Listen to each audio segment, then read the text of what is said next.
A-t-on remarqué que les choses vraiment, mais vraiment affreuses viennent en double? Un avocat, deux avocats. L'hybride, monstre à deux têtes. Les jumelles assassinées dans le film The Shining. Les copycats, Pierre et Justin Trudeau. Les deux tours effondrées. C'est ainsi que vous avez reconnu ce sympathique personnage, cette poupée vaudou de Marc Parent, fabriquée en Chine, comme le remarquait l'une de mes amies. Je suis un ogre. Et cet autre, vous voyez. Maintenant, j'ai deux poupées vaudou de Marc Parent. Celle-ci, une catin, qui est, comme vous le constatez, menottée. On perdra pas de temps, on va faire subir à cette poupée vaudou de Marc Parent ce qu'elle fait subir aux manifestants qui se font arrêter massivement à la moindre manifestation. Opération militaire, ils jouissent beaucoup les policiers. S'amusent à jouer à la guerre, quadrillent le territoire, encerclent les manifestants, mouvement de troupes, déplacement latéral, souricière, piège. Tout ça contre des joueurs de guitare, des hosties de carrés rouges. Je me demande qu'est-ce qu'il y aurait de l'air, ces hommes-là, s'ils avaient à faire face à des vrais insurgés. Genre ceux qu'il y a en Syrie, par exemple. Ou au Congo. Je me demande quelle sorte d'homme ce serait, au fond. Mais jouer aux petits soldats, avec des intellectuels, avec des professeurs, avec des écrivains, avec des militantes, avec des femmes courageuses. Faites pitié, les gars. Franchement, vous faites pitié. À triompher sans gloire, hein? À vaincre à triompher sans gloire, on vainc sans péril. Alors, je vous le remontre. Vous voyez ici, elle est bien menottée. Cette poupée figurine de Marc Parent du SPVM. Alors, je vais rester attaché longtemps, comme ça, sur mon bureau, pendant que l'autre, tout aussi transcendant, va émettre les sons habituels. Alors voilà, maintenant j'en ai deux. Mais deux, c'est assez.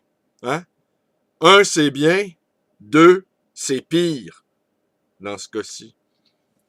Aujourd'hui, je continue à vous parler d'un auteur qui nous a fait l'honneur de participer à cette revue, la compagnie à numéro, cette revue iconoclaste, dont le prochain numéro paraît le 21 mai prochain, dont le lancement aura lieu au bar Le Bistrot de Paris, sur la rue Saint-Denis. Je sais pas où j'ai mis mon adresse.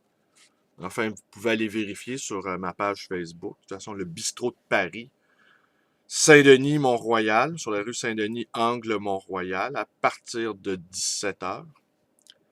Et Richard Fournier, dont il est question, justement, je vous montre son livre, eh bien, il sera là, si vous avez envie de rencontrer un auteur courageux qui a osé se compromettre avec une bande de gredins comme nous. Je voudrais aussi souligner, et je pense que je ne l'ai pas assez fait tout au long de cette aventure de la compagnie de numéro, l'apport des dessinateurs et des dessinatrices. C'est une revue où le rôle des dessinateurs est majeur, fondamental. C'est une revue illustrée, autrement dit. Et nous ne voulons pas, et nous ne voulions pas que les dessinateurs jouent le rôle de faire valoir. Certains d'entre eux sont pratiquement de véritables légendes dans notre milieu.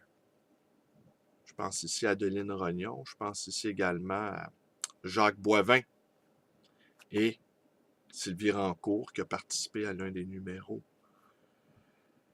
Alors, ces dessinateurs-là ne sont pas des faire-valoir, sont au cœur même de cette aventure de la compagnie à numéros.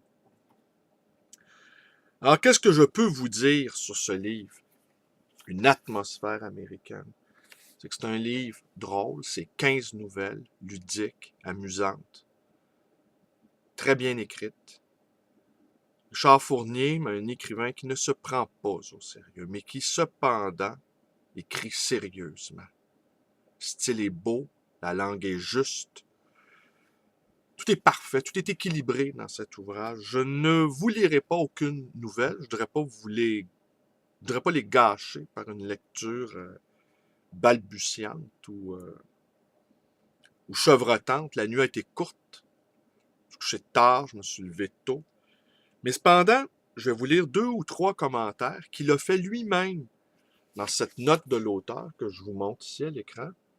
Et je vais vous lire aussi également la 4e de couverture. Un chat de race qui cause en japonais. Un ascenseur dessiné par un ancien parachutiste. Un statisticien ivre-mort entreposé sous un bureau. Un trio d'enfants effarouchés. Un présentateur des informations dopé aux mathématiques chaldéennes. Le frigo bavard d'une hôtelière. Un divorce énigmatique. La patience d'un dentiste. Un couple au-dessus de tout soupçon. L'aéroport sous la tempête. Un mariage en pleine guerre, etc. Dans cet univers apparemment tordu, tout s'explique en 15 nouvelles. Tu te souviens du temps qu'on se voyait? Qu'est-ce qu'on se voyait? Le sexe, cette affaire. Alors, ils vont boucher avec qui?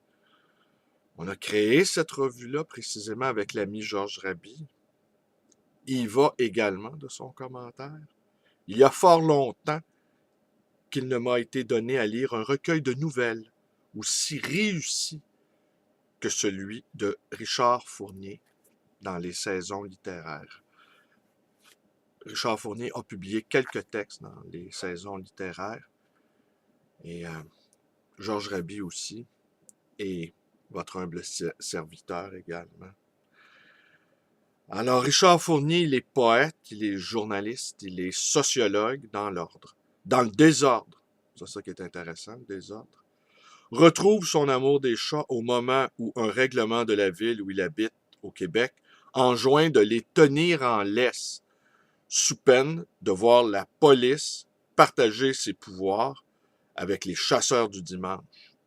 Ouais, on les connaît, hein, tenez. Vous voyez, regardez, hein? C'est ça, la police. Aime aussi les avions. On dirait que tu parles avec quelqu'un, dit sa fille, en apercevant la photo sur la table. Et comment? Attendez, je vais vous montrer la photo de Richard, justement. Voilà. Beau bonhomme, hein? Beaucoup de vitalité, beaucoup d'humour. J'ai bien hâte de prendre une bière avec lui mardi. Alors, je vous lis deux petits commentaires sur 2 des nouvelles qu'il a écrites.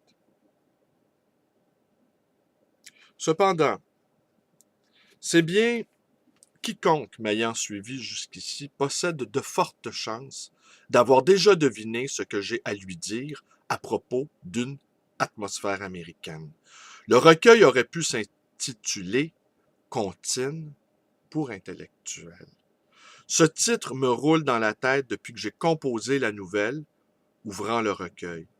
Seule la réaction en 2007 d'un lecteur d'une maison d'édition populaire m'aura retenu d'adopter un titre